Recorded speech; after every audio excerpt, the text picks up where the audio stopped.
basically when you buy art you are not the owner, you're the guardian of the art. আমরা যতই ভালো পোশাক পরি না কেন, আমরা যতই ওয়েল ড্রেসড ভালো খাবার যত খাই না কেন, our heart and soul has to be very strong and committed to what we want. ওইটা যদি ঠিক থাকে, whatever you are wearing, মানে মানুষ কি বলে যে তোমার যদি কনফিডেন্স এনাফ থাকে, you can wear anything, you can eat anything, you can go anywhere. Imagine যে ওই ফরমেশনটা যখন when you see someone like, মানে আপনি হাত ধরে ওকে স্কুলে নিয়ে আসছেন অ্যান্ড কলেজে গিয়ে যখন আপনার চেয়ে ও আমার চেয়ে একটু লম্বা যায় আমাকে ধরে যে স্যার কেমন আছেন আপনি, so that feeling is very different. I think that is, মানে আমি যদি অর্জনের জায়গাটা বলি, I think this is the, I still get very emotional, I am emotional right now, so this is something that I have earned in my life. এই বাচ্চাগুলোর মধ্যে কেউ যদি কখনো একটা সার্টেন পয়েন্টে আদনানের অর্জনকে ক্রস করে ফেলে, সেটা বোধহয় আরো অনেক বেশি প্রাউড, অনেক বেশি। যে আমরা জব প্লেসমেন্টে তো হেল্প করেছি, কিছু বাচ্চা এন্টারপ্রেনার হয়েছে, তাদের নিজের মানে এসি ফ্রিজ ঠিক করা একটা দোকান দিয়ে ফেলেছে।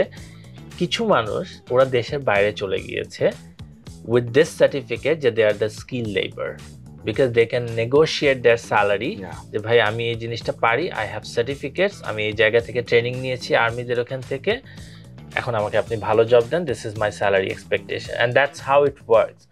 US State Department fellow Mohammad Adnan Hossain একজন সমাজসেবী, উদ্যোক্তা এবং শিক্ষাবিদ।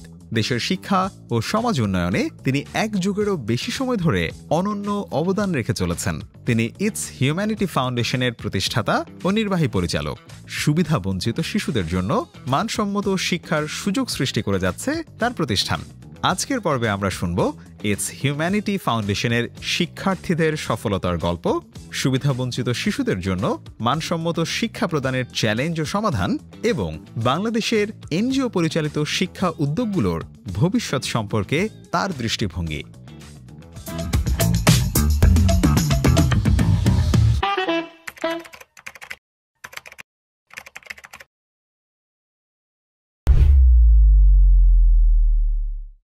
তো গল্পটা হচ্ছে এরকম, এক লোকের কাছে, মানে গ্রামের মধ্যে আগে কি হতো, গ্রামে তো এত শিক্ষিত লোকজন ছিল না, তো একজন যদি থাকতো তার কাছে সবাই গিয়ে চিঠি লিখতে চাইতো, তো বলতো যে আমাকে চিঠিটা লিখে দেন। উনি পণ্ডিত হিসেবে গণ্য হতেন। তো এক ভদ্রমহিলা ওনার কাছে গিয়েছেন, তো উনি বলছেন যে আমি আজকে লিখতে পারবো না, কারণ আমার পা ভালো না। আপনার পায়ে সমস্যা, আপনি তো আর পা দিয়ে লেখেন না, আপনি হাত দিয়ে লেখেন, আপনি প্লিজ এটা একটু লিখে দেন।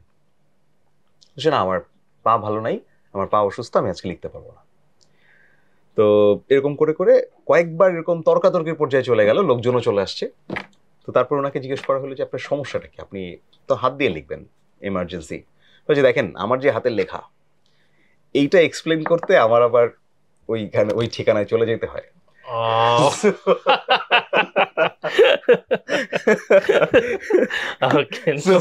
আমার পায়ে ব্যথা, আমি লিখতে পারবো না। সো ইয়া, সো এরকম ওই যে ছবিগুলোকে কেউ যদি এক্সপ্লেন করে দিত যে এটার এক্সপ্লেনেশনটা এখানে আছে। আমি আর্ট নিয়ে একটু স্টাডি করা শুরু করেছি। মানে আই নো সামওয়ান মানে is very into arts, so উনি আমাকে আর্ট গুলো এক্সপ্লেইন করে। সো আমি এখন এক্সিবিশনস গুলোতে যাই to understand the thought process of people. মানে দ্যাটস, আমাকে একজন বলেছিল যে আর্ট স্টাডি করা শিখো, you can study people. So এটা হিউম্যান সাইকোলজিকে অনেক বেশি বোঝা যায় আর কি। তো যারা আর্ট বুঝে, দে আন্ডারস্ট্যান্ড হিউম্যান সাইকোলজি আর কি ভেরি ওয়েল। এই শেখার প্রসেসটা কি, মানে আমাদের কাছে মনে হয় এটা বাই বর্ন। হ্যাঁ, মানে অ্যাটলিস্ট না বাই বর্ন, মানে আছে, মানে ইউ হ্যাভ টু মানে গো থ্রু যে কারো থটটা কিভাবে কানেক্ট হয়েছে, মানে মানে ইউ নো পুট টুগেদার আর কি, যে বিষয়টা থাকে ওইটা, কিন্তু that's the form of art. So এবং আপনি যখন ওটা বুঝবেন তখন বলবেন যে এটা আসলে প্রসেসটা কি ছিল, ও কি থেকে কি করে। And once you started understanding যে প্রসেসটা কি আছে, তখন কিন্তু you will get to know peoples thought আর কি। আপনি যখন অন্য কারোর সাথে কথা বলবেন, মানে you will focus most on their like ওদের অ্যাবস্ট্রাক্ট অফ টকিং আর কি, আপনার সাথে কিভাবে কথা বলছে, কি এক্সপ্রেশনস দিচ্ছে, and you can connect everything. আমরা কি ওই গল্পটা একটু শুনে ফেলবো, ওই যে অ্যাবস্ট্রাক্ট ওই ছবিটার গল্পটা, যেটা বোঝা যাচ্ছিল না কিন্তু পরে বোঝা? হ্যাঁ, মানে যেটা হচ্ছে যে ওই যেটা কথা বললাম যে একটা গাছের ব্যাপারটা। সো আমি যখন ফার্স্ট পেইন্টিংটা দেখি, আমার হচ্ছে মনে হলো যে মানে সুন্দর, বাট একটা গাছ পড়ে গেছে, একটা চারা উঠেছে ওখান থেকে, আসলে এটা আমরা কিভাবে। তো আমি যখন পরে যিনি আর্টিস্ট, মানে basically when you buy art you are not the owner, you're the guardian of the art. Okay, So owner কিন্তু always artist হয়. আচ্ছা, If you are buying whatever the price you are paying, you're still a guardian of the art. Okay, so তখন ওই আর্টের গার্ডিয়ানটা আমাকে উনি explain করলেন যে this is life after life. So আমাদের লাইফে এমন অনেক ধরনের প্রবলেম আসে যখন আমরা একদম ভেঙে পড়ি, but there is always a way to start again. But for all of this you have to have your মানে গ্রাউন্ড ভেরি স্ট্রং। সো আমরা যেটা বলি মানে লাইফে আমরা যতই ভালো পোশাক পরি না কেন, আমরা যতই ওয়েল ড্রেসড ভালো খাবার যত খাই না কেন, our heart and soul has to be very strong and committed to what we want. ওইটা যদি ঠিক থাকে, whatever you are wearing, মানে মানুষ কি বলে যে তোমার যদি কনফিডেন্স এনাফ থাকে, you can wear anything, you can eat anything, you can go anywhere. So উনি কিন্তু আমাকে এটাই বুঝালেন যে you have to be grounded, humble and strong from ground. Rest of the thing can be work, because আপনি যেমন গাছই থাকুক না কেন, আপনি ছাটাই টাটাই করে কিন্তু গাছটাকে অনেক সুন্দর বানায় দেন কোনো একটা পার্কে, বাট ইটস অল দ্য শিকড় যেটা আপনাকে সতেজ রাখে, ফ্রেশ রাখে, they bloom with flowers, fruits and everything. So ওই জিনিসটা উনি আমাকে এক্সপ্লেইন করলেন যে ঝড়ের মধ্যে যে গাছটা পড়ে গেছে ওর কিন্তু গ্রাউন্ডটা অনেক স্ট্রং ছিল, সো উপরে পাটটা পড়ার পরে সে নতুন করে আবার একটা গাছ জন্ম দিচ্ছে, it will be another big tree আর কি। So that's life. It's very simple concept, but we all need to understand আর কি এই জায়গা থেকে। আমি একটা জিনিস মানে নতুন করে শিখলাম যে আর্টের গার্ডিয়ান হয় মানে ওনার থাকেন হচ্ছে যিনি আঁকেন তিনি। ইয়েস। সো গার্ডিয়ান যিনি, ওনার নিশ্চয়ই সার্টেন তাহলে লিমিটেশনস আছে, উনি চাইলে এটা ডিস্ট্রয় করে ফেলতে পারবেন না। মানে ইট শুড নট বি, মানে আমাদের এখানে এই প্র্যাকটিসটা নাই বাংলাদেশে। I think very few families who really admire arts, because আপনি কিন্তু কারো ব্রেইন নিয়ে আসতেছেন পুরো, মানে আপনি যখন কারো আর্ট কিনছেন, হ্যাঁ একটা সৃষ্টি ধ্বংস করা যায় না, এবং এটা আমরা খুব মানে সিম্পল ভাষায় বলে সৃষ্টি ধ্বংস করা যায় না, রূপান্তর করা যেতে পারে আর কি। হ্যাঁ, so there is always a form, like একটা ফর্ম থেকে আরেকটা ফর্ম। সো আই বিলিভ, আমার কাছে একটা আর্ট আছে, তসলিমা আলম, উনি একজন ইসলামিক আর্টিস্ট, উনার একটা ইসলামিক আর্টের একটা ডিজাইন আছে। So she explain to me একবার যে দেখো মানে আর্টটা এমন আছে যে আপনি ওই পুরো আর্টটা যদি দেখেন, এবার আর্টটাকে আপনি যত টুকরা করবেন কিনা, প্রত্যেকটা টুকরার কিন্তু প্যারালালি একদম সমান আছে। আপনি যদি জিওমেট্রিক্যালি ওই আর্টটাকে দেখেন, আপনি 10 টুকরা করলে একদম 5 টুকরা একদম সমান আছে। সো আর্টটাকে বানাতে অনেক সময় লেগেছিল, তখন উনি she told me that you are the guardian of the art, and then she explain যে how the whole process happen actually. So as a guardian তোমার কিন্তু এখন জিনিসটা হচ্ছে ওটাকে টেক কেয়ার করা, মানে ওই সৃষ্টির ব্যাপারটা যেটা বলে, that's how it comes. Wonderful. Adnan, thank you for coming in my podcast. আমরা ফোনে কথা বলেছি বোধহয় তাও বছর 2-2.5 বছর হয়ে যাবে, 2-2.5 বছর রাইট? মানে it's really nice to see যে কিভাবে it's humanity foundation over time কিভাবে মানুষের জীবনটাকে চেঞ্জ করছে, এবং এই জায়গাটায় আপনার যে ইম্প্যাক্ট মানে অসাধারণ। আমি দূর থেকে দেখছিলাম, বাট আজকে খুব ভালো হয়েছে যে আজকে সামনাসামনি কথা বলার সুযোগ পাচ্ছি। আদনান, আমরা আলোচনাটা এইভাবে যদি স্টার্ট করি যে আজকে অনেকগুলো গল্প করব, কারণ ইটস হিউম্যানিটি ফাউন্ডেশনের অনেক বছর হলো, 14-15 বছর, নিশ্চয়ই অনেকগুলা সাকসেস স্টোরি আছে। আমরা আজকে সফলতার গল্পগুলোই শুনবো, কিন্তু তার আগে কিছু ব্যাকগ্রাউন্ড যদি জানতে চাই। বাংলাদেশে অনেক সোশ্যাল অর্গানাইজেশন আছে, ইয়ুথ অর্গানাইজেশন আছে, এনজিওস আছে, এগুলো যদি বাংলাদেশে না থাকতো তাহলে কি হইতো? থ্যাংক ইউ আমাকে ইনভাইট করার জন্য। ইটস ওয়ান্ডারফুল বিকজ আমি আপনার শোগুলো দেখছিলাম, and that's very inspiring how you tell stories, and it's all about how you tell stories, right? And the way you are helping or supporting people's work, বা আমাদের মতো যারা অর্গানাইজেশন আছে, এই স্টোরিগুলো কিন্তু it helps a lot to connect people and to connect the community আর কি, যাদের জন্য আমরা কাজ করছি বা যাদের সাথে আমরা কাজ করছি। সো আপনার কোয়েশ্চেন যেটা ছিল যে বাংলাদেশে এই এনজিও গুলো না থাকলে কি হতো, আই থিঙ্ক প্রত্যেকটা দেশে এই ধরনের যে সোশ্যাল অর্গানাইজেশন গুলো থাকে, it's one of the very key stakeholder of the government. একটা government can not run the whole country by itself, it requires different stakeholder. এই মাল্টিপল স্টেক হোল্ডার মধ্যে NGO plays a very important role, specially country like us, বা আপনি south এশিয়ার যে কান্ট্রিগুলো দেখছেন আমরা, বা আমাদের নেইবার কান্ট্রিগুলোর জন্য এই ধরনের অর্গানাইজেশনসগুলো অনেক হেল্পফুল হয়। কারণ যেটা হচ্ছে যে আমরা অনেক রুট লেভেলে কাজ করি, we understand the social issues. আপনি when you are in the government, of course you decentralizing your administrations প্রত্যেকটা গ্রামে গঞ্জে সব জায়গায়, but then you also need partners to ensure that আপনি যা করছেন সেটার জন্য it's very aligned with your vision, the government vision. An NGO comes as a partner for the government to implement those ideas and vision. Because if I am providing education to one child, that are also adding the government's vision to ensure the quality education for the entire nation. Right. So anything you do, it basically goes back to the country's vision as a whole. So it doesn't matter which government comes in, but we work as a very important partner for the government and for the nation. Absolutely. In fact আমার নিজেরও যেহেতু social organisation একটা experience আছে, মানে বাংলাদেশের মতো তৃতীয় বিশ্বের একটা দেশে we have limitations. We do. এইটা অ্যাড্রেস করতে হবে, আমাদেরকে স্বীকার করে নিতে হবে, এবং সরকারের একার পক্ষে আসলে সবকিছু করা সম্ভব না। It is not possible. আপনি কোনোভাবে এটা দেখবেন না। You need multiple stakeholder. Absolutely. সেটা এনজিও হোক বা অন্যান্য ইন্ডাস্ট্রি হোক, যেমন ধরেন আপনি যদি কোনো ইন্ডাস্ট্রি করেন, that's very important for your national economy, right? And also for the global economy. We also contribute in the global economy. Even আপনি এনজিও আমরা যেটা করছি, আমরা কিন্তু we also play in the global social organizations role. আপনি যত big organisation funding গুলো আসে, তাদের পারপাস গুলো ফুলফিল তো আমরা করি, right? So we are indirectly a stakeholder of the global opportunity by এই ধরনের ইনিশিয়েটিভ গুলোর। That's wonderful.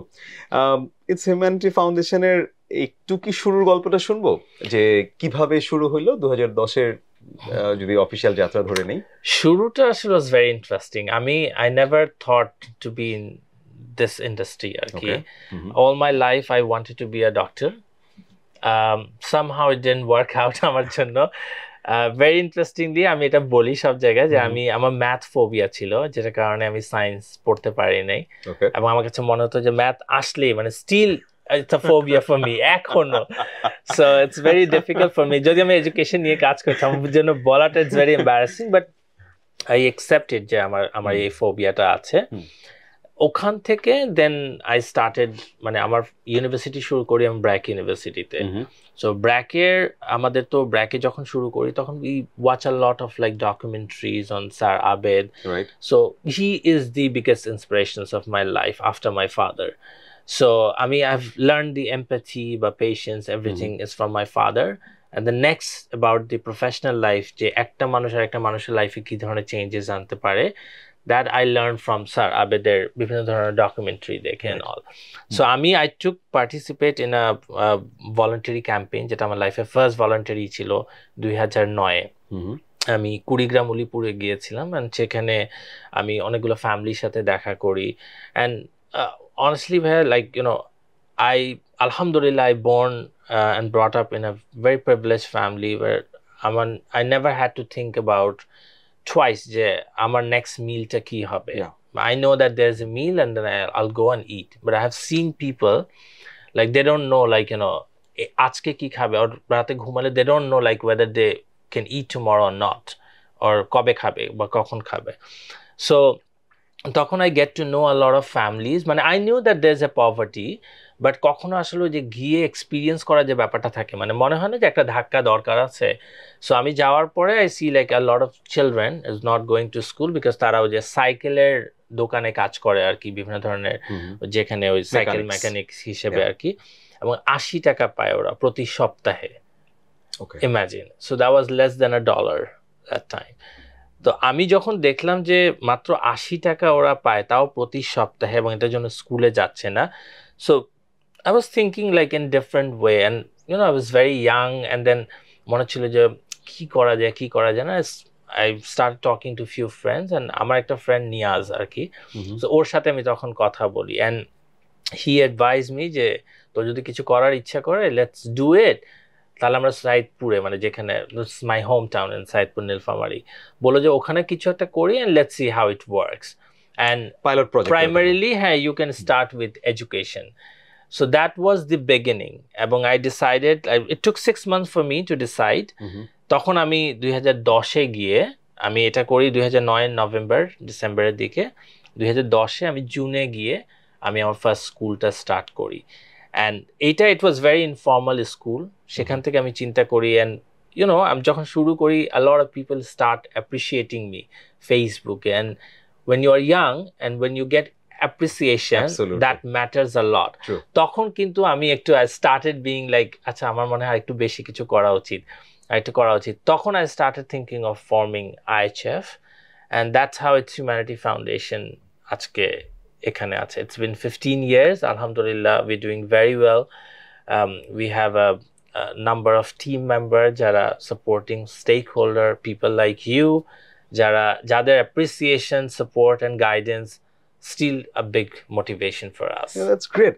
তো ম্যাথ যে ভয় পাওয়ার যে ব্যাপারটা, এটা এখনো আছে নাকি? কদিন আগে আমি দেখছিলাম যে এজিএম হচ্ছিল, অ্যানুয়াল জেনারেল মিটিং, এবং সেখানে বোধহয় প্রেজেন্টও করতে হচ্ছিল, সেই ফাইনান্সিয়াল প্রেজেন্ট করতে হয়। আমার ট্রেজারার এটা করে। I always avoid it. I love playing with the numbers, okay. But then there's still a phobia for me. Great. So এই 15 বছরে কি কি পাওয়া গেল? মানে এমন কি কখনো মনে হয়েছে যে না আমি এই পথে না হাঁটলেও পারতাম? কারণ নিশ্চয়ই ফ্রেন্ডসরা অন্যান্য পথে গিয়েছে, সবাই তো আর সোশ্যাল অর্গানাইজেশন, এনজিওস বা এই ঘরানা আসে না, মোস্টলি আসে না। সো কি মনে হয়? I had a very big circle. It's very small now. It's very qualityful circle আর কি। বাট আমার যদি একদম অর্জনের কথা বলি, সেটা হচ্ছে মানুষের বিশ্বাস। That's very important because আমরা আমাদের এনজিও রেপুটেশনস এমনি খুব একটা বাংলাদেশে কিন্তু in question, but in question sometimes. Like everyone is doing great, but I think there's still some questions there. But আমার কাছে মনে হয় যে আমি মানুষের বিশ্বাসটা মানে সবচেয়ে বেশি পেয়েছি। আর একটা যদি বলি যে আত্মতুষ্টি যে ব্যাপারটা থাকে, মানে আমার কাছে মনে হয় যে I'm very satisfied what I am doing, but what I am trying to do. There was like a lot of obstacle ছিল, but then I knew that how to do it, and then somehow আমি এটা কাটায় উঠে আসছি। So ওই একটা জায়গা আমার জন্য আছে, and of course সম্মানের একটা জায়গা যেটা আমার জন্য বড় অর্জন, মানে এটা আমার পার্সোনাল যেটা বললাম। আর আমি যদি প্রফেশনালি বলি, I see my kids, মানে যাদেরকে আমি একদম কোলে করে নিয়ে বসে ফ্লোরে পড়িয়েছি, এখন there are a few kids in Bangladesh Army as a soldier হিসেবে কাজ করছে, বা কেউ ভালো জায়গায় কাজ করছে। আমি এই যে রিসেন্টলি আমাদের সায়েন্স ফেয়ার হলো, I went there.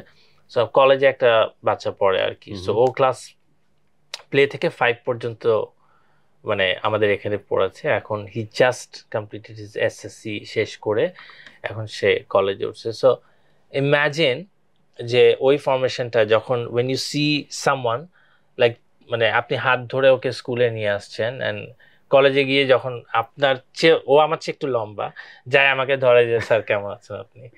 So that feeling is very different. I think that is, মানে আমি যদি অর্জনের জায়গাটা বলি, I think this is the, I still get very emotional, I am emotional right now. So this is something that I have earned in my life. So that's really wonderful. মানে আপনি বলছিলেন, আমি দেখছিলাম, মানে ভিজুয়ালাইজ করছিলাম, মানে feels like আ মানে fatherly figure. It is একদম ছোট থেকে বড় করলাম, and then it's very important when you see these kids growing, মানে ছোট ছোট এখন আসে, যখন কথা বলে, they know now everything, যেখানে তাদেরকে খুব ভাঙা ভাঙা হাতেও যে গোল করা শেখানো। I remember সবাই তো নাই, প্রথম যে 17 জন বাচ্চা ছিল, বাট ওখান থেকে 4 জন বাচ্চা এখনো আছে। আমার মনে আছে যে গোল করে যে গোল্লা শিখাতে গিয়েছিলাম, বা আম ওই 5টাকে কিভাবে আম বানাইতে হয় ওটা করতে গিয়েছিলাম। এখন দিস কিডস মানে আমার সাথে ইংলিশে ফ্লুয়েন্টলি কথা বলে। So these are a different feeling. These are I cannot explain in words, but you can only see the progress or the success of these people. I think that's the biggest success anyone can have in their life with this kind of work that we are doing. Absolutely. In fact, আমার বিশ্বাস এই বাচ্চাগুলোর মধ্যে কেউ যদি কখনো একটা certain পয়েন্টে আদনানের অর্জনকে ক্রস করে ফেলে, সেটা বোধহয় আরো অনেক বেশি প্রাউড, অনেক বেশি। আমার আই স্টিল রিমেম্বার যখন আমার first batch of student PSC exam দিয়েছিল, I was sitting in a restaurant in Banani আমার 2-3টা ফ্রেন্ডের সাথে, অ্যান্ড আমাকে আমার টিচার কল করে বলছে যে আমাদের সব বাচ্চারা পাস করেছে, not with the great marks but সবাই পাস করেছে। And I started crying, and ফ্রেন্ডরা বলছে আরে কি হয়েছে, বাচ্চা তো খুশি হয়েছে এটা। সো ইটস এ ভেরি, আপনি যেটা বললেন যে it's a very fatherly emotions আর কি, মানে it's hardly can explain, but yes. And mostly এই বাচ্চাদের আসলে ব্যাকগ্রাউন্ড যদি ইটস হিউম্যানিটি ফাউন্ডেশনের হাত ধরে ওই বাচ্চাগুলো আজকে এই পর্যায়ে না আসতো, তাহলে অনেকেই কিন্তু হারায় যেত। অনেকে এসেও হারিয়ে গিয়েছে অনেক জায়গায়, হয়তো বা আমরা সবাইকে ধরে রাখতে পারিনি। ইনিশিয়াল জায়গার কথা বলছি, যেমন 17 জন বাচ্চা নিয়ে শুরু করেছিলাম, শুধুমাত্র 4 জন বাচ্চাকে ধরে রাখতে পেরেছিলাম। হ্যাঁ, না থাকলে হয়তো বা এখনো যাদেরকে আমরা, যে বাচ্চারা আমাদের এখানে আছে, হয়তো বা আইএচএফ এ না থাকলে তাদের জন্য আরো একটু ডিফিকাল্ট হতো লাইফটা আর কি। Exactly. So মানে I'm getting emotional too, কারণ আমার এই ইয়ুথ অর্গানাইজেশনে কাজ করার কিছু এক্সপেরিয়েন্স হয়েছে। আমি একবার এরকম হয়েছে যে আমি রক্তদান করতে গেলাম এক ভদ্র মহিলাকে, তো তখন ঢাকা বিশ্ববিদ্যালয়ে পড়তাম, তো ইউনিভার্সিটি হল থেকে হেঁটে হেঁটে চলে গেলাম মেডিকেল কলেজে। তো ওখানে রক্ত দেওয়ার পরে উনি আমাকে 500 টাকা হাতে দিলেন আর কি, মানে যাকে রক্ত দিয়েছে তার মেয়ে।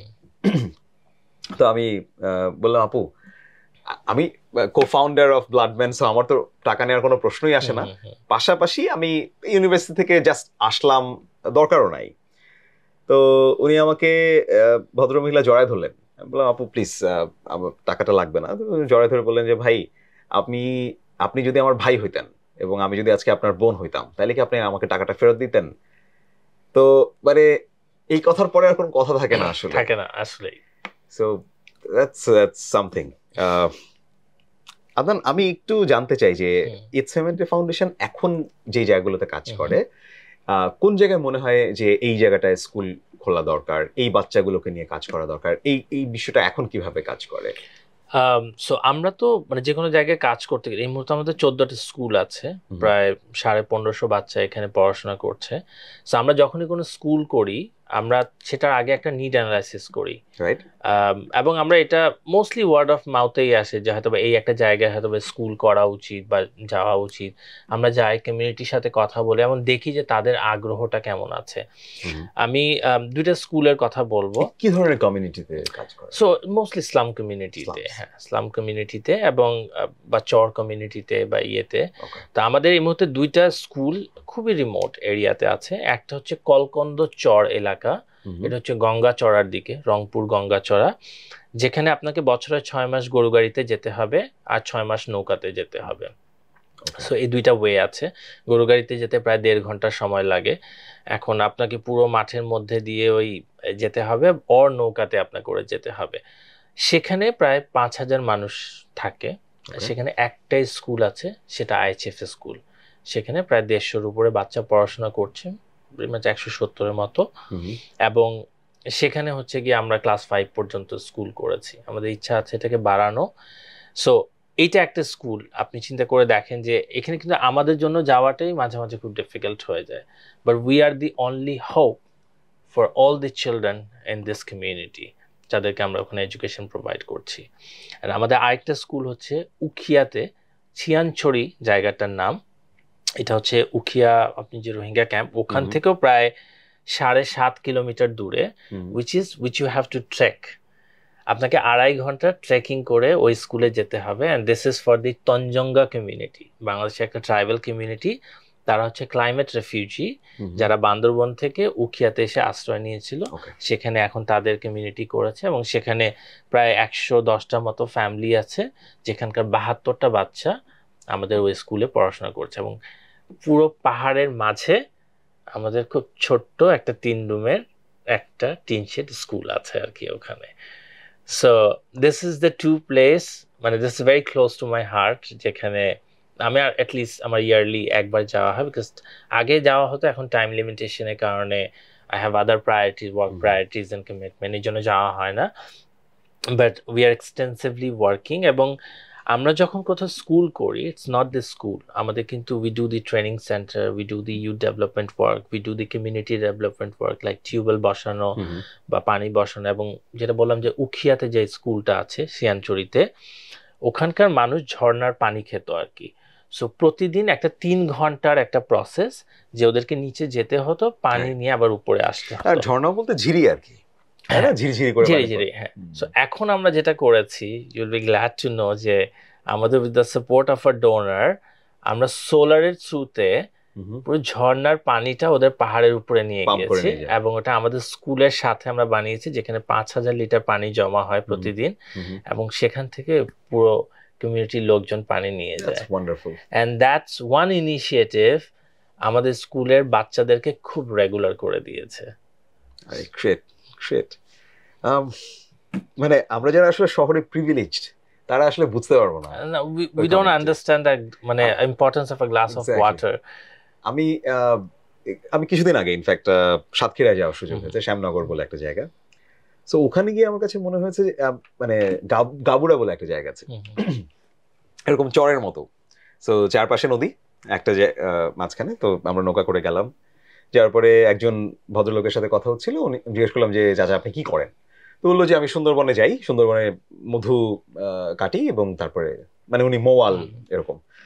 তো তারপর বললাম যে আপনাদের এখানকার কেমন আছেন? তো উনি বললেন যে আমাদের এখানকার মেয়েদেরকে, এখানে কেউ ছেলেদেরকে মেয়ে বিয়ে দিতে চায় না, মানে অন্য এলাকার মেয়েরা এই এলাকায় বিয়ে বসতে চায় না, কারণ এই এলাকায় পানি নাই।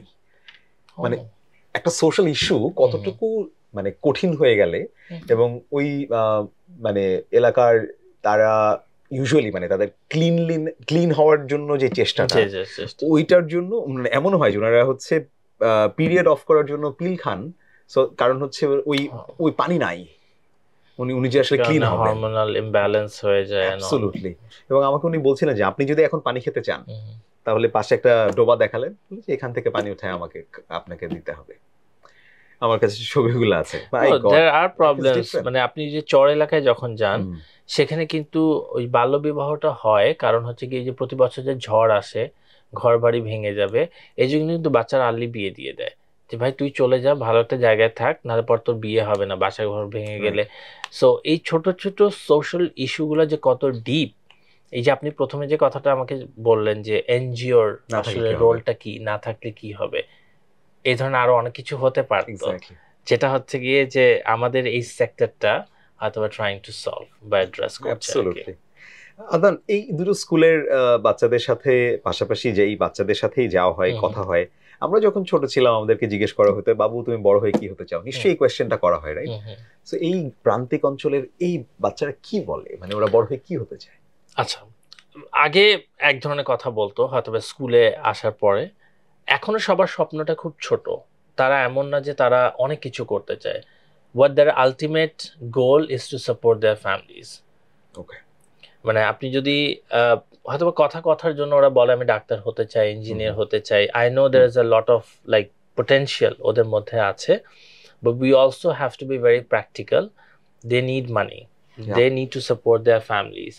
এবং যেটা আমরা একটু আগেও আপনি হয়তোবা এই শো শুরু হওয়ার আগে আমরা বলছিলাম যে একটা বাচ্চা প্লে থেকে 12 পর্যন্ত পড়ে, তারপরে আবার 4 বছর অনার্স কমপ্লিট করে তারপরে সে চাকরি পাবে কিনা, এমন একটা সিচুয়েশন আগে আমার মনে হয় they should have some kind of technical education, যেটা কারণে they can go for the further ইয়ে। বাট হ্যাঁ, মানে ইন্টারেস্টিংলি আমি রিসেন্টলি আমাদের একটা স্কুলে গিয়েছিলাম টঙ্গীতে যেটা আছে, ওখানে একটা বাচ্চা বলে সে ভেট হতে চায়। রিয়েলি? দ্যাটস ভেরি আনইউজুয়াল একটা ব্যাপার। তার একটা বিড়াল আছে, এন্ড সে বলে আমি ভেট হতে চাই। ওকে, মানে আমি এটা খুব কমই শুনি যে আমি একজন মানে ভেট হতে চাই। আমার বড় ভাই ভেট, আচ্ছা। এবং ভাইয়া বাংলাদেশ কৃষি বিশ্ববিদ্যালয়ে ভর্তি হওয়ার আগ পর্যন্ত আমি বুঝতাম না ভেট জিনিসটা কি। ওকে, দরকার ও আমাকে বলার পরে আমি আমি বলছি যে আচ্ছা তুমি কেন হতে চাও? বলে আমার একটা বিড়াল আছে, ও মাঝে মাঝে অসুস্থ, এরকম অনেকগুলা বিড়াল আছে আমাদের এলাকায়, আমি সবাইকে হেল্প করবো। Wonderful, such a wonderful thought. আপনি চিন্তা করে দেখেন, we have 2 স্টুডেন্ট যাদেরকে আমি অনেক জিজ্ঞেস করছি যে তোমরা ডান্সার হতে চায়, ওর ডান্স করতে খুব ভালো লাগে। তো আমি বলছি ডান্স করে কি হবে? বলে কি বলেন স্যার, ডান্স তো এখন মানুষ বিদেশে গিয়েও করে, ডান্স কিন্তু অনেক এখন আছে, আমি বড় বড় স্টেজে পারফর্ম করব, করব। এই যে দ্যাট মানে এই ইন্টারেস্টিং জিনিসগুলো আগের মতো কিন্তু যে গদবাধা একটা যে আমি ডাক্তার ইঞ্জিনিয়ার হব, ওখান থেকে বের হয়ে কিন্তু everyone was looking at the different skill set, and I think we should believe in everyone's skill. At least আর কিছু না হলে আমরা হেল্প করি, কে কতটুকু যেতে পারবে এটা তো উই ক্যান নট মানে এখনই সার্টেনলি বলতে পারবো না, বাট অ্যাটলিস্ট যা হতে চায় সেটার জন্য। সো আমি যেমন আমাদের মানে সিলেটে যে স্কুলটা আছে তবলপুরে, একেবারে গ্রামের ভিতরে, শহর থেকে প্রায় 1 ঘন্টার মতো লাগে আপনার সিএনজি করে যেতে, আপনি গাড়ি নিয়ে যেতে পারবেন না। ওখানকার আমি এবার ভিজিটে গিয়েছিলাম ব্ল্যাঙ্কেট ডিস্ট্রিবিউশনে জানুয়ারিতে, লাস্ট জানুয়ারি। আমাকে মেয়ে বাচ্চারা ধরছে যে স্যার আমাদের খেলার কিছু নাই। আমি আচ্ছা তোমরা কি নিবা? স্যার আমাদের ব্যাট বল ফুটবল। আমি স্যার তোমরা খেলতে পারবা? হ্যাঁ কেন পারবো না স্যার, ফুটবল আমরা খেলি তো। I was just very thinking যে ওরা পুতুল চাবে। হ্যাঁ মানে I was thinking something যে হয়তো বা বলবে যে আমাদেরকে ক্যারাম দেন বা দেন, বাট এই যে নিজের জায়গা থেকে বের হয়ে একটা স্বপ্ন দেখাটা, I think this is what IHF is trying to build. Absolutely. আমরা একটু বাংলাদেশের এডুকেশন সিস্টেমটা নিয়ে একটু কথা বলি। আপনার 15 বছর কাজ করা হলো, বাচ্চাদের সাথে এই বাচ্চাদেরকে স্বপ্ন দেখানো হলো, অনেকে সেই স্বপ্নের কাছাকাছি চলে গেছে। কি মনে হয় বাংলাদেশের এডুকেশন সিস্টেমের আসলে ইস্যুস গুলো কি কি আছে কিনা? প্রথমত ইস্যুস আছে কিনা? আমার মনে হয় আছে, এবং বেশ কিছু ইস্যুস আছে। আপনার কি তাই মনে হয় কিনা, এবং কি কি জায়গায় আমাদের আসলে ইমপ্রুভ করা দরকার? আমাদের সবচেয়ে বড় যে ইস্যুটা এডুকেশনের, যে আমরা অ্যাকসেপ্ট করি না যে দেয়ার ইজ এ ইস্যুস, আমাদের এটা হচ্ছে সবচেয়ে বড় সমস্যা। কারণ আপনি যেটাই থাকুক না কেন, প্রত্যেকটা জায়গারই একটা ড্রব্যাকস থাকে, এবং আমাদের মানে আপনার থাকে মানে স্কোপ অফ ইমপ্রুভমেন্ট থাকে। আমরা এটা অ্যাকসেপ্ট করতে চাই না। I think this is the first thing that we have to learn to accept যে দেয়ার আর সাম স্কোপ অফ ইমপ্রুভমেন্ট। সেকেন্ড হচ্ছে আমাদের জিনিসটা আমরা যত ইনক্লুসিভ বলি না কেন, আমাদের কিন্তু এখনো পুরো জিনিসটা এডুকেশন সিস্টেমটা ইনক্লুসিভ না।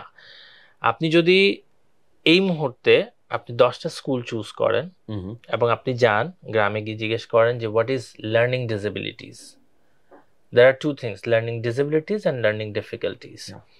কেউ বলতে পারবে না আপনাকে does teacher understand what is attention disorder problem? কারণ এই যে বাচ্চারা যারা স্পেশালি ইসলাম কমিউনিটি থেকে আসে, তাদের মা যখন প্রেগনেন্ট থাকে তারা তো প্রপার ফুড পায় না, সো একটা নিউট্রিশনের অভাব থাকে। যখন বাচ্চা হয় তখন সে প্রপার মায়ের দুধ পায় না, কারণ মাকে কাজ করতে হয় বা বাইরে যেতে হয়, সে প্রপার খাবার পায় না, সে কিন্তু একটা ম্যাল নিউট্রিশনে ভুগে। সে একটা তারপরে যখন সে স্কুলে যায়, 4 থেকে 5 বছর বা 6 বছর বয়সে স্কুল যায়। আমরা যখন ছোট থাকি, আমার নেফিউ হিজ লাইক 2 বছর হয়নি, আমি এখনই ওকে বলি যে মুন কোনটা, তো ও দেখায় যে এটা চাঁদ, বা ও জানে অ্যাপেল কোনটা কোনটা। আমরা কিন্তু এই বাচ্চাদের ওরা শিখে না, ওরা যখন স্কুলে যায় তখন কিন্তু তাদের মাথায় অনেক ধরনের প্রবলেম হয়, দে গেট স্ট্রেস, টিচারও ফ্রাস্ট্রেটেড হয়ে যায়, বাচ্চা স্কুলে আসা বন্ধ হয়ে যায়, তখন মা বাবা মনে করে জিন ধরছে, ওকে মাদ্রাসায় দিয়ে দেয়, এটাই হয় কিন্তু। হ্যাঁ, সো আমি যে স্কোপ অফ ইমপ্রুভমেন্টের জায়গায় যেটা বলছি, যে আমাদের টিচার আর অ্যাওয়্যার না যে প্রপার কোয়ালিটি এডুকেশন বলতে আসলে কি বোঝায়, বা এই যে কন্টেন্ট আপনি প্রত্যেক 5 বছর পর পর বা 2 বছর পর পর আপনি কন্টেন্ট চেঞ্জ করে দেন, আপনাকে আর the teachers are ready to learn the new contents. আপনার এটা বুঝতে হবে, আমাদের টিচাররা তো আপনি যা দিচ্ছেন ওটা পড়ায় দিচ্ছে, কেন হয়েছে, কিভাবে হয়েছে, কার মাধ্যমে হয়েছে, এই প্রশ্নগুলো না টিচাররা করে। আর যেহেতু টিচাররা করে না, যদি বাচ্চার কিউরিওসিটিও থাকে, টিচার অ্যান্সার করতে পারে না। সো আমাদের একটা বড় জায়গা হচ্ছে এডুকেশনের টিচারের ইনভেস্টমেন্ট। আমরা টিচারের উপর ইনভেস্ট করি না, যেটা আমাদের এখন সবচেয়ে বেশি দরকার। সেকেন্ড হচ্ছে আমাদের যে এডুকেশনটা এটা ইনক্লুসিভ না। আমাদের কিন্তু এই যে কোভিডের পরে কিন্তু অনেক বাচ্চার এখন লার্নিং ডিসেবিলিটিজ এর ইস্যুস হয়ে গেছে বা ডিফিকাল্টিজ হয়ে গেছে। আপনি অ্যাটেনশন ডিসঅর্ডার, ডিসলেক্সিয়া এই ধরনের প্রবলেম কিন্তু এক্সিস্ট করে, বাট ভালো ভালো প্রাইভেট স্কুলগুলোতেও কিন্তু এটা মানতে নারাজ, বলে যে না আমার বাচ্চাকে পাগল বলবেন না, ও পাগল না। দিস ইজ নট পাগল, this is a kind of difficulties and it can be solved. So with this note, It's Humanity ফাউন্ডেশনের এই 14টা স্কুলের মধ্যে we have one school we call Alok school, project Alok, যেটা স্পেশালি লার্নিং ডিসেবিলিটিস বাচ্চাদেরকে নিয়ে কাজ করে, এডিডি, এডিএইচডি অ্যান্ড ডিসলেক্সিয়া। এবং we are the first one to introduce in the slum community. আমরা টঙ্গী স্লামে এই কাজটা করছি লাস্ট 5 বছর ধরে, লার্নিং ডিসেবিলিটিস নিয়ে কাজ করছি। we have trained teachers, এবং আমরা প্রতি বছর আমাদের জেনারেল স্কুল থেকে আমরা বাচ্চা চুজ করি, আমরা কাউন্সিলর ডাকি, আমরা অ্যাসেস করি, দেখি কোন বাচ্চাদের এই 3টা সমস্যা আছে, ওদেরকে এখানে নিয়ে আসি, আমরা same content in a different way ওদেরকে পড়াই।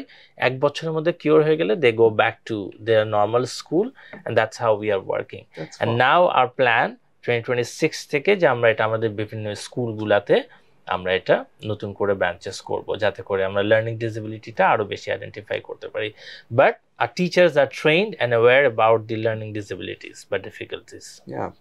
আরেকটা জিনিস কি একটু অ্যাড্রেস করবেন কিনা, সেটা হচ্ছে আমরা যেটা দেখি বাংলাদেশের কদিন আগে তো একটা বিশাল আন্দোলন হয়ে গেল চাকরি পাওয়া না পাওয়ার বিষয়টা নিয়ে। এটা তো একটা রিয়েল প্রবলেম, এটা তো অস্বীকার করার কোনো সুযোগ নাই, এবং এই প্রবলেমটা আগেও ছিল, এখনো আছে, হয়তো আরো 4-5 বছর 10 বছর পরেও থাকবে। কিন্তু কেন থাকবে আসলে? আমরা যেই অনার্স মাস্টার্স যে সিস্টেমের মধ্যে দিয়ে পড়াশোনা করি, এই পড়াশোনা তো আমাকে আসলে আলটিমেটলি চাকরি দিতে পারছে না। আমার দেশের চিন্তা ভাবনাগুলা, আমাদের কিছু ভোকেশনাল ইনস্টিটিউট আছে, কিন্তু আসলে কতটুকু আমাদের এখান থেকে যখন দেশের বাইরে মানুষজন যান, যারা বিদেশ থেকে উপার্জন করে বাংলাদেশে টাকা পাঠান, ওনারা যদি ট্রেন্ড হয়ে ওনাদেরকে আমরা পাঠাতে পারতাম, তাহলে উনি আরো বেটার থাকতেন, বাংলাদেশের ইকোনমি আরো বেটার হতো। মানে আমি আসলে এইটা বুঝে পাই না যে আমরা কি সামনে আরো ইউনিভার্সিটি করতে থাকবো, সেখানে অনার্স মাস্টার্সই পড়াতে থাকবো, নাকি আমরা কোনো একটা সময় পয়েন্টে গিয়ে আসলে ভোকেশনাল ট্রেনিং এর উপর জোর দিব? আই থিঙ্ক মানে উইলিংনেস এই জিনিসটা আমাদের মধ্যে একটু কম আছে। সেকেন্ড, আমাদের মধ্যে পেশেন্স অনেক বেশি কম। অ্যান্ড থার্ড হচ্ছে আমরা আমাদের মাইন্ডসেট চেঞ্জ করতে চাই না। I think this is wire আমরা সবচেয়ে বেশি স্ট্রাগল করছি, বিকজ এই জেনারেশন না, আমাদের জেনারেশন বা এই যে নেক্সট জেনারেশনগুলো আছে, পেশেন্স বলে কোনো কিছু মানে একটু কম আছে আর কি। হ্যাঁ, ধৈর্য একটু কম আছে, একটা বড় সমস্যা আর কি, এটা আমরা অ্যাড্রেস করতে চাই না। বাট আপনি দেখেন যে আমাদের আনএমপ্লয়মেন্টের একটা বড় রিজন হচ্ছে বিকজ আমরা কাজটাকে যে কোনো কাজকে যে রেসপেক্ট করতে হবে ওটা আমাদের মধ্যে কম আছে। আমরা ছোট কাজ বড় কাজ মাঝারি কাজ, হ্যাঁ আমাদের মধ্যে ওই কাস্ট জিনিসটা আছে, মানে কাজের যে একটা কাস্ট আছে এটা আছে, এবং যার কারণে আপনি দেখবেন যে অনেকে কিন্তু জব থাকা সত্ত্বেও বলে যে না ওখানে কিভাবে করব, আমি একটা মাস্টার্স গ্র্যাজুয়েট ছেলে। কিন্তু আপনি দেশের বাইরে গিয়ে দেখেন একটা মাস্টার্স করা ছেলেও কিন্তু ওয়েটারের কাজ করছে, বা আমাদের দেশের মাস্টার্স করা ছেলেরা গিয়ে করছে, আমরা করছে। বাট ওই যে আমরা যে শেমিং করি, আমরা যে বলি, হ্যাঁ আমরা বলি যে আরে তুই তো ড্রাইভ এত পড়াশোনা করে কি ড্রাইভিং করতেছিস, ইটস আ প্রফেশন। আমাকে যেটা টাকা দিচ্ছে সেটা আমার profession, and it can be anything, and প্রত্যেকটা জবকে রেসপেক্ট করতে হবে। সেকেন্ড হচ্ছে যেহেতু আমাদের মানে টেকনিক্যাল এডুকেশনের একটা অভাব আছে বা জায়গা, আই থিঙ্ক আমাদের ন্যাশনাল লেভেলে মানে গভর্নমেন্ট থেকে আমাদেরকে প্রপার টেকনিক্যাল এডুকেশনে আসা উচিত। আমি একটু আইএইচএফ এর সাথে আবার রিলেট করব যে আমরা এই জিনিসটা দেখছিলাম আমাদের ক্লাস 8 পর্যন্ত আমাদেরকে কেউ জিজ্ঞেস করে যে what next.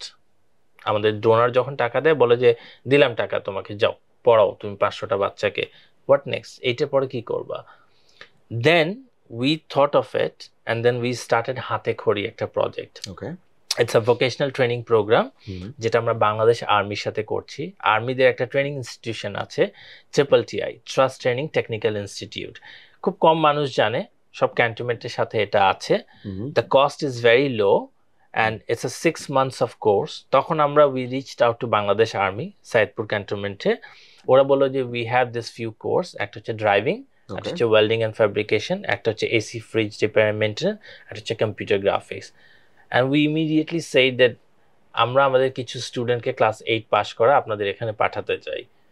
what is the like finances Process-টা and কি all বলেন? process বা এগুলো জিনিসটা we spoke to our donor আমাদের একটা donor she immediately said ঠিক আছে আমি 100টা বাচ্চাকে এই ট্রেনিংটা দিতে চাই হ্যাঁ can you please do it early as possible we said yes it's been 3 years আমাদের প্রায় 250 মতো বাচ্চা এখান থেকে গ্র্যাজুয়েট হয়ে বের হয়েছে আর আপনি যেটা বললেন যে আমরা জব প্লেসমেন্টে তো হেল্প করেছি কিছু বাচ্চা এন্টারপ্রেনার হয়েছে ওকে তাদের নিজের মানে এসি ফ্রিজ ঠিক করা একটা দোকান দিয়ে ফেলেছে কিছু মানুষ ওরা দেশের বাইরে চলে গিয়েছে with this certificate যে they are the skilled labor because they can negotiate their salary যে ভাই আমি এই জিনিসটা পারি I have certificates আমি এই জায়গা থেকে ট্রেনিং নিয়েছি আর্মিদের ওখান থেকে এখন আমাকে আপনি ভালো জব দেন this is my salary expectation and that's how it works আপনি যদি টেকনিক্যাল এডুকেশন প্রপার ওয়েতে দেন if they have certificate you can negotiate your salary you are giving them the confidence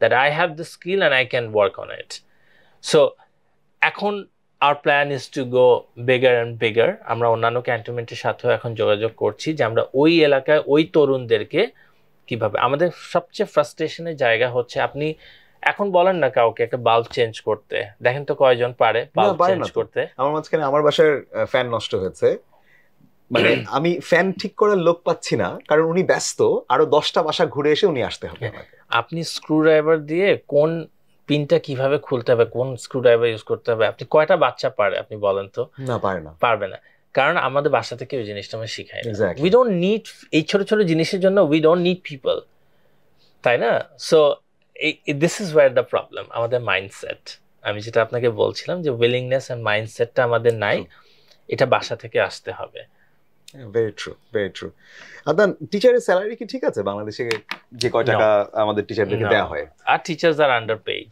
why because we are dependent on the like donations and grants and partnership different companies are that's okay মানে আমি nationally চিন্তা করে বলছিলাম nationally মানে হ্যাঁ ওটি মানে nationally চিন্তা বিকজ যেটা বললাম যে টিচারদের উপর investment is not about skills investment is about the good job মানে স্যালারিজ অ্যান্ড এভরিথিং ফেসিলিটিস গুলো দিতে হয় আপনি আপনার ভবিষ্যতে জাতি গড়ছেন কিন্তু যারা গড়বে আপনি তাদেরকে যদি না দেন না করেন তাদের জন্য that's very wrong so ideally আমাদের দেশে ওই যে টিচারের যে আমরা মুখে একটা হয় যে মুখে সম্মান করা আর একটা হচ্ছে you mean it and you do it to give সম্মান so ওইটার একটু ডিফারেন্সেস আছে and I think এটা একটু ন্যাশনালি আসা উচিত যে আসলে টিচারদের একটা প্রপার ফিক্স এখন যারা গভর্নমেন্ট টিচার আছে তাদের তো একটা ভালো স্যালারি পাচ্ছে দে নো তাদের সবকিছু রেডি আছে যারা প্রাইভেট আছে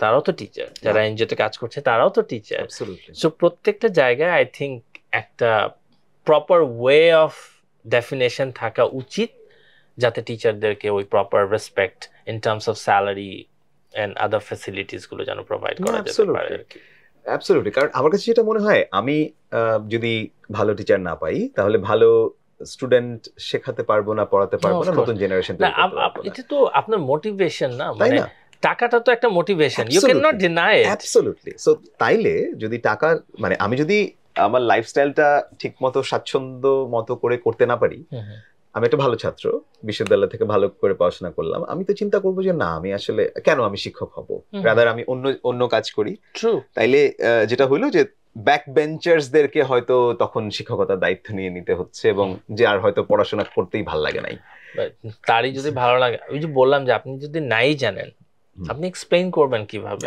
আপনি যদি না জানেন যে লার্নিং ডিসেবিলিটিসটা কি আছে আপনি কি কখনো আইডেন্টিফাই করতে পারবেন আপনি বলবেন এই বাচ্চাটা দুষ্টু আমাদের ইয়েতে তো একটু দুষ্টু ছেলে মানে বললেই তো বুঝে যায় যে চঞ্চল এক্স্যাক্টলি মানে কেউ আর বুঝে না যে কেন দুষ্টামিটা কেন এক্স্যাক্টলি আমি কি দু একটা গল্প শুনতে পারি যে ইন্ডিভিজুয়ালস যারা একদম প্রান্তিক অঞ্চলে বা কোনো একটা স্লামে জন্মেছে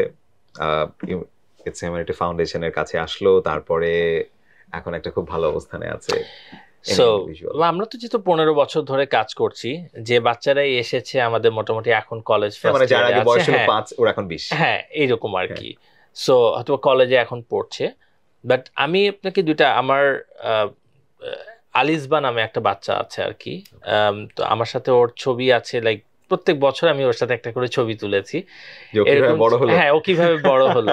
তো ওর ফার্স্ট ছবি যেটা Okay. আছে, ও আমার পাশে বসে, ওকে নিয়ে আমি পড়াচ্ছি, ছোট ছোট একদম এই ছোট ছোট হাত আছে আর কি, ওইটা দিয়ে সে পড়াশোনা করছেন। শি হ্যাজ গ্রোন আপ মাশাআল্লাহ। আমি আজকেও ওকে নিয়ে আমার টিচারের সাথে কথা বলছিলাম আর কি, ও মাত্র কলেজে উঠবে, সো ওর কি কি জিনিস লাগবে, কোথায় কোথায় লাগবে, ওর বই খাতা লাগবে, এটা লাগবে, ওগুলো সব অ্যারেঞ্জ করে দেওয়ার জন্য। সো মানে এই যে তার যে একটা মাইন্ডসেট, সে কিন্তু তাকে আমি যখন আগে জিজ্ঞেস করতাম যে তুমি কি হবা, বলে যে আমি, আমার আম্মু তো বাসায় কাজ করে মানুষের, সো আমিও কাজ করব, আমি কাজ করতে চাই। মানে ওর স্বপ্ন কি, আমি কাজ করতে চাই। কি কাজ করতে চাই? কাজ করব, এটাই ছিল। এখন সে আমাকে বলে যে স্যার আমি মানে ডাক্তার হতে চাই, আমি আমার জায়গা থেকে আমি সব পড়াশোনা করবো, আপনি শুধু আমাকে পড়ান। এই যে আপনি যেটা একদম বড় স্টোরি কোনো জিজ্ঞেস করেন, আমি ওদের মাইন্ডসেটটা চেঞ্জ করতে পেরেছি। And there's another student যে এখন বাংলাদেশ আর্মিতে অ্যাজ এ সোলজার হিসেবে জয়েন করেছে এই জাস্ট গত বছর। তো ও যখন আসছিল আমার অফিসে, সে আবার মিষ্টি কিনে নিয়ে আসছিল আমাকে দেওয়ার জন্য, যে স্যার আমি তো আর্মিতে চান্স পেয়েছি, আমি এখন, সে 8 পর্যন্ত পড়ে তারপর সে TTR আন্ডারে সে হচ্ছে গিয়ে ট্রেনিং নিয়েছে 6 মাসের, and then he becomes an আর্মির সোলজার আর কি। So that's very proud. এটা বললে আবার আমি নিজেই একটু নড়াচড়া করে বসি আর কি, মানে নিজের কাছেই ভাল লাগে। মানে না আমি জিজ্ঞেস করবো না যে আদনান কেমন, এই অনুভূতিটা কেমন, আমি চেহারায় দেখতে পাচ্ছি আসলে। That's wonderful. আদনান, আমি একটু জানতে চাই বাংলাদেশের অর্গানাইজেশন গুলো, স্পেশালি বাংলাদেশে অপারেট করা এনজিও গুলো, আমেরিকার নতুন প্রেসিডেন্ট আসার পরে একটু বোধহয় ট্রাবলসাম একটা টাইম যাচ্ছে। যেমন USAID-র অনেক অনুদান বন্ধ হয়ে গেছে একরকম, এবং সামনে আসলে কি হবে আমরা জানি না। ICDRB-ও দেখলাম যে একটা বিশাল কর্মী ছাঁটাই করতে হয়েছে। একটু আমেরিকার প্রেসিডেন্ট যদি, মানে ডোনাল্ড ট্রাম্প যদি এটাই কন্টিনিউ করেন, তাহলে আসলে ভবিষ্যৎটাকে একটু ব্লার মনে হচ্ছে নাকি there is a way out? There is always a way out. I think this is the high time যখন আমাদের মানে যারা বিজনেস ইন্ডাস্ট্রি লিডার্স বা যারা, তারা একটু সামনে চলে আসা, এসে এই মানুষগুলোকে সাপোর্ট করা। মানে আমাদের লোকাল বিজনেস, হ্যাঁ লোকাল বিজনেস গুলো, এটা পসিবল, এটা ইম্পসিবল কিছু না। বিকজ আমাদের যে পরিমাণে আমাদের industrial growth, I think this is very much possible যে আমরা এই যে আনএমপ্লয়েড যে লোকজন আছে তাদেরকে কিন্তু আমরা ইয়ে করতে পারবো। সো আপনি যদি দেখেন যে USA এর ফান্ডিং বন্ধ হয়ে যায়, তো একটা রাতারাতি একটা দুঃস্বপ্নের মতো ছিল। রাতে ইমেল আসছে, সকালে চাকরি চলে গেছে। And I have seen people, আমি রিসেন্টলি কয়েকজনের ইন্টারভিউ নিয়েছি, আমরা কয়েকজনকে হায়ার করছি, বলছে যে আমাদের রাত 2:30টার সময় মেইল আসছে, ওরা 12টার সময় মেইল পেয়েছে, রাত 2:30টার সময় ওদের কাছে মেইল আসছে যে প্রজেক্টটা টার্মিনেট করে দেওয়া হয়েছে, তোমাদের স্যালারি এই 20 তারিখ পর্যন্তই যাবে। আই থিঙ্ক এটা 21 তারিখের নিউজ, 20 তারিখ পর্যন্ত স্যালারি যাবে, 22 তারিখ থেকে চাকরি নাই। আপনি আপনার কাপড় চোপড় সব রেডি রেখেছেন নেক্সট ডে যাওয়ার জন্য, দেয়ার ইজ নো। এটা কন্টিনিউ করলে অফকোর্স আমাদের দেশে, আমাদের মতো দেশের জন্য ইটস ভেরি ডিফিকাল্ট। একটা বড় ধরনের আনএমপ্লয়মেন্ট ক্রিয়েট হয়েছে, and unemployment leads a lot of criminal activities also. So সেটা it's a very big concern আমার কাছে এখন। মানে আনএমপ্লয়মেন্টের চেয়ে বেশি যে ক্রিমিনাল অ্যাক্টিভিটিস, এটার কিন্তু কনসার্নটা বেশি। অনেকে লোন নিয়ে রেখেছে বেসড অন ইয়োর জব। আমি আজকে সকালে ব্যাংকে গিয়েছি, আমাকে ব্রাঞ্চ ম্যানেজার বলছিলেন যে ভাইয়া আমাদের কথা হয়, মানে বেশ ফ্রেন্ডলি একটা কথা হয়, তো এক্স্যাক্টলি এই কথাটা বললেন যে এনজিওতে খুব ভালো বেতনের চাকরি করতেন, হঠাৎ করে এখন লোন দিতে পারছেন না। আমরাও কি বলবো বুঝতে পারছি না। তার বিভিন্ন জায়গায় বাকি আছে, সেগুলো দিতে পারছে না, মান্থলি স্যালারি আসে নাই। এখন আপনি ও কি করবে? আপনি ইমাজিন, এই যে ঈদ রোজা গেল, যাচ্ছে সামনে কুরবানি ঈদ, অনেক কিছু কিন্তু চেঞ্জ হয়ে গেছে। এখন আমাদের মনে হয় যে আমাদের যে ইন্ডাস্ট্রিগুলো, ওরা যদি properly as per government rules and all, ওরা যদি ওদের CSR ফান্ডিং গুলো করতে পারে এবং এইটার থ্রুতে যদি এমপ্লয়মেন্টটা ক্রিয়েট করতে পারে, তখন কিন্তু ইটস গোয়িং টু বি, মানে কিছুটা হলেও আপনি একটা ওয়ে আউট বের করতে পারবেন। কারণ আপনি কিন্তু বাংলাদেশ থেকে কিন্তু প্রায় 1 লক্ষেরও বেশি কিন্তু জব এফেক্ট হয়েছে because of this one funding, one signature can take, and that's only one country I am talking about. They have operations more than 90 countries. Absolutely. So আপনি just imagine যে কতগুলো ইয়ে হয়েছে, but I'm talking about my country. This is my concern right now. I think and the organization like us, আমাদেরও তো একটা limitations থাকে, but then we also have a scope যদি আমরা এই employment creation এর জায়গা থেকে একটু আসি এবং ট্রাই করি যে, and I think আমাদের থ্রুতে কোম্পানিরা অনেক সময় করে না যে নতুন করে ইনফ্রাস্ট্রাকচার বিল্ড করতে হবে, ইয়ে করতে হবে, Right. organization like us, and there are many NGOs, they're doing amazing work. ওদের থ্রুতে কিন্তু you can create মানে জব। না, অ্যাবসলিউটলি। ইনফ্যাক্ট এটা খুবই ভালো পয়েন্ট। বাংলাদেশের লোকাল যেই কোম্পানিগুলো আছে, মাল্টিন্যাশনাল হোক, লোকাল লার্জ কোম্পানি হোক বা লোকাল ডিফারেন্ট কোম্পানিজ, আমি এরকমও দেখেছি একটা খুব ভালো ব্যাংক, এদের সিএসআর হচ্ছে শীতকালে বস্ত্র বিতরণ করা। তো ভাই আপনি 1 বছর বস্ত্র বিতরণ করলেন, কি বস্ত্র? একটা কম্বল দিলেন। এই মানুষটার তো পরের শীতে আবার ওখানে দাঁড়ায় থেকে আপনার কম্বলের জন্য ওয়েট করতে হয়। হ্যাঁ, বিকজ আপনি যে কম্বলটা দেন সেই কম্বলটা তো আপনার খুব বেশি হলে 3 মাস 4 মাস পরে তো এটার ইয়ে চলে যায়। এক্স্যাক্টলি। এটা একটা সাস্টেনেবল ওয়ে খুঁজে বের করতে যদি না পারেন, আপনার মূল কাজ ব্যাংকিং, হ্যাঁ, টাকা পয়সা নেয়া দেয়া, আপনি তাহলে বাংলাদেশের লোকাল এই এনজিও গুলোর সাথে কাজ করেন, ফান্ডটা তাদেরকে গুছিয়ে দেন, ওদের কাছ থেকে প্রপার মনিটরিং এর মাধ্যমে, বিকজ রিপোর্টস জেনারেটেড হয়ে আপনি নেন, দেখেন, আপনার নিজের তো এটা নিয়ে চিন্তা করতে হবে না। কিন্তু আপনি যেটা করেন কোন রকম শীতকালে বিতরণ করে। আমাদের আসলে বড় জিনিসটা হচ্ছে যে উইলিংনেসটা, বুঝছেন? আমাদের এখন মানে চাচা আপন প্রাণ বাঁচা। সো আমি যদি উইলিংনেসটা দেখি, আমি যদি কান্ট্রিকে ডেভেলপ করতে চাই, আমার কিন্তু কালেকটিভলি এটা করতে হবে। অ্যাবসলিউটলি। আমি যদি মনে করি ও কতটুকু করতেছে আমি কতটুকু করতেছি, এটা হবে না আর কি। না, অ্যাবসলিউটলি, অ্যাবসলিউটলি, একদম অন পয়েন্ট। আদনান, যারা অনেক স্টুডেন্ট, যারা ইউনিভার্সিটির স্টুডেন্টস, তাদের চিন্তা থাকে যে আমি পড়াশোনার পাশাপাশি সোশ্যাল ওয়ার্ক করব, তাহলে আমার সিভিটাও একদিক থেকে ভারী হবে, ওর মধ্যে সফট স্কিলগুলো ডেভেলপ হবে। ইটস হিউম্যানিটি ফাউন্ডেশন এই সুযোগটা আছে কিনা? অবশ্যই আছে। আমরা তো we also offer summer internship, student internship. In fact, আমাদের অর্গানাইজেশনে I think we are one of the organizations স্টুডেন্টরা কাজ করার অপরচুনিটি পায়। We have few colleagues আমার যারা একদম শুরু করেছিল হয়তো ফার্স্ট ইয়ার থেকে, ফার্স্ট সেমেস্টার বা সেকেন্ড সেমেস্টারে ছিল, তখন জব শুরু করেছে, তারা গ্র্যাজুয়েশনটা আমাদের সাথেই কমপ্লিট করেছে। So we have these opportunities. আমরা স্পেশালি স্টুডেন্টদের জন্য we have a different set of program যেখানে স্টুডেন্টরা can apply and do the internship, and it's a paid internship by the way. And then also they get a lot of knowledge on the field work, and then বিভিন্ন ধরনের আমাদের যে প্রোগ্রামগুলো আছে, আমাদের 4টা ডিফারেন্ট প্রোগ্রাম, এই 4টা ডিফারেন্ট প্রোগ্রামে কাজ করার একটা সুযোগ পায় আর কি। দ্যাটস রিয়েলি ওয়ান্ডারফুল, এবং আই এম শিওর আজকে এই শোটা যারা দেখবে অনেকেই হয়তো ইন্টারেস্টেড হবে to knock. Yes, please do. Thank you, Adnan. It was really a nice conversation, and আমার খুব ভালো লাগে যারা সোশ্যাল ওয়ার্ক করেন, এবং আমার কাছে খুব সম্মানিত মানুষ মনে হয়, কারণ ওনারা হয়তো অনেক রকম কাজ করতে পারতেন, বাট দিন শেষে ওনারা এমন কোন একটা প্রফেশন নিয়েছেন যার মাধ্যমে আরো 100টা মানুষ, 1000টা মানুষ বা কয়েক লাখ মানুষ স্বপ্ন দেখার সুযোগ পায়, বড় হওয়ার সুযোগ পায়। This is very important. এই অ্যাপ্রিসিয়েশনটা মানে it helps us to grow honestly, এবং প্রত্যেকটা কাজের জন্য আই থিঙ্ক আমরা একটু মানে অ্যাপ্রিসিয়েশন কম করি যে কোনো কাজের জন্য।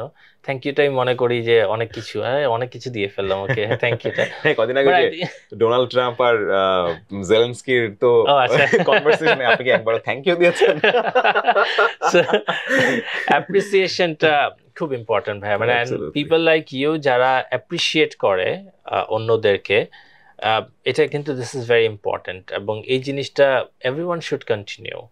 আমরা ছোট ছোট জিনিস থেকে যখন অ্যাপ্রিসিয়েশন দেওয়া শুরু করি, that's where people start changing আর কি, মাইন্ডসেটটা change. You guys deserve it. Thank you, Adnan. Thank you for coming. Thank you.